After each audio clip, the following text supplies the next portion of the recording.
Good morning, ma'am. Good morning. I'm Marian. So, please be seated.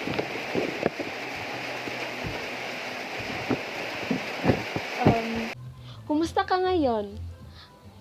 Welcome to our session.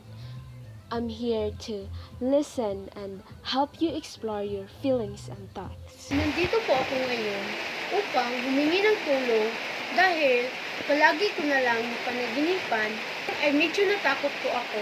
Baka sa kanyang pagsunod sa akin, tuklawin niya lang ako ng bigla.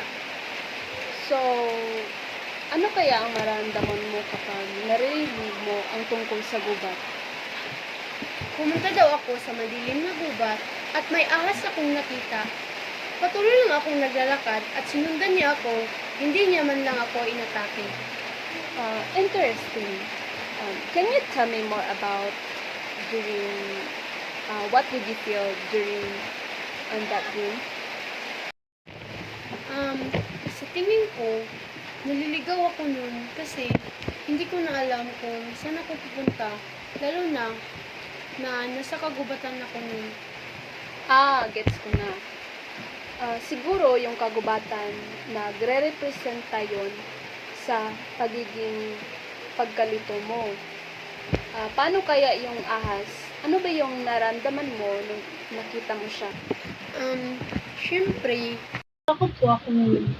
Pero, curious lang ako dahil hindi niya ako sinaktan at pinagpatuloy niya lang rin yung pagsusunod sa akin. So, alam mo kasi, sabi kasi ni Jung, ang ahas is pwede yan maging simbolo ng changes o hidden fears. Sa palagay mo, meron ka bang hinaharap ngayon na natakot ka kaya hindi mo ito hinaharap? Meron po, hindi ko na po kasi alam kung saan ako tutungo ngayon, lalo na't marami akong problema, hindi ko alam kung paano ko ito haharapin. Siguro yan yung gustong sabihin ng panaginip mo. Yan yung ibig sabihin. Na yung panaginip mo na yan, na sabi mo natakot ka, siguro reminder yan na dapat mo talagang harapin ang takot na yan. Magtiwala ka sa sarili mo. Harapin mo yan ng buong puso. Dapat kang maging matatag. So, ngayon, ano ba yung gusto mong gawin para maharap mo ang takot mo na yan para sa future mo? Gusto ko sanang magtiwala sa sarili ko para hindi na ako matakot sa mga desisyon ko.